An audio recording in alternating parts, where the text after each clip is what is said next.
Good morning, respected principal ma'am, parents, and dear students. Today, I, Farzana Khatun, member of Daffodil House, is going to talk about Budh Purnima.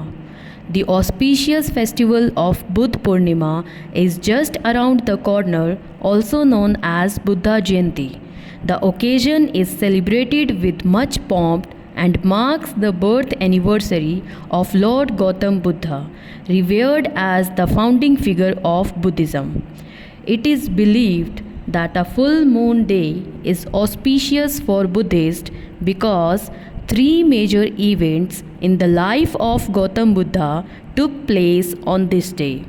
The full moon in May holds the most importance as Prince Siddhartha was born at Lumbini. Secondly, after 6 years of hardship, Gautam Buddha attained enlightenment under the shade of Bodhi tree at Bodh Gaya. Thirdly, after 45 years of teaching the truth, when he was 80 at Kushinara, he attained nirvana, that is, he was released from the cycle of rebirth. Budh Purnima holds cultural and spiritual significance for the Buddhist people all around the world. On this day, devotees take pledge to follow the teachings of Gautam Buddha and follow all the rituals related to the festival. At last, I would like to conclude by saying, may Lord Gautam Buddha destroy all the sins and obstacles of your life. Thank you. नमस्कार आदरणीय अभिभावक वर्ग तथा मेरे प्यारे छात्रों, मैं Leena daffodil house की सदस्य आप सभी को अंकुर प्रबंधक कमेटी, प्रधानाचार्य महोदया तथा अंकुर स्कूल के अध्यापक वृंद की ओर से बुद्ध पूर्णिमा की हार्दिक बधाई देती हूँ। बुद्ध पूर्णिमा को बौद्ध धर्म के अनुयायियों तथा हिंदू धर्म के लोगों के लिए बहुत महत्वपूर्ण माना जाता है। बुद्ध पूर्णिमा को बौद्ध धर्म के महान संस्थापक भगवान गौतम बुद्ध के जन्मदिन के अवसर पर मनाया जाता है। उनका जन्म लुम्बिनी में 563 ईसा पूर्व में क्षत्रिय शाक्य कुल के राजा शुद्धोधन तथा माता माया जी के घर हुआ था। गौतम बुद्ध महानतम आध्यात्मिक गुरुओं में से एक थे। उनके अनुसार जैसे मोमबत्ती बिना आग के नहीं जल सकती, ठीक उसी प्रकार मनुष्य भी आध्यात्मिक जीवन के बिना नहीं जी सकता। गौतम बुद्ध भगवान विष्णु के 9वें अवतार माने जाते हैं।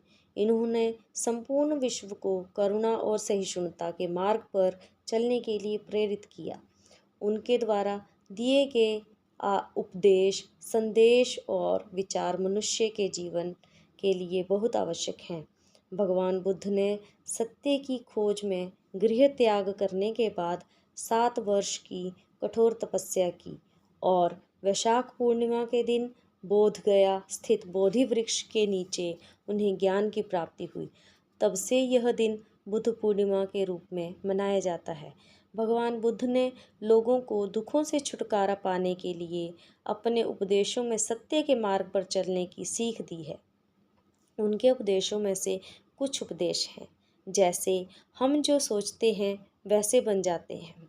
दूसरा है, चाहे जितने ही पवित्र शब्द पढ़ लें या बोल लें, ये शब्द हमारा भला तब तक नहीं करेंगे जब तक हम इनको उपयोग में नहीं लाते हैं। तीसरा है, अतीत पर ध्यान ना दें, भविष्य के बारे में ना सोचें, अपने मन को सिर्फ वर्तमान पर केंद्रित करें। चौथा है, सभी बुरे कार्य मन के कारण उत्पन्न होते हैं। अगर मन परिवर्तित हो जाए तो अनैतिक कार्य का ख्याल भी नहीं आएगा। पांचवा है, बुराई से बुराई कभी खत्म नहीं होती। घृणा को तो केवल प्रेम द्वारा ही समाप्त किया जा सकता है। यह एक अटूट सत्य है। अतः भगवान बुद्ध जी ने लोगों को हमेशा अहिंसा और करुणा का भाव सिखाया है। उनके अनमोल विचार आज भी लोगों को जीवन में सफल और आगे बढ़ने की प्रेरणा देते हैं।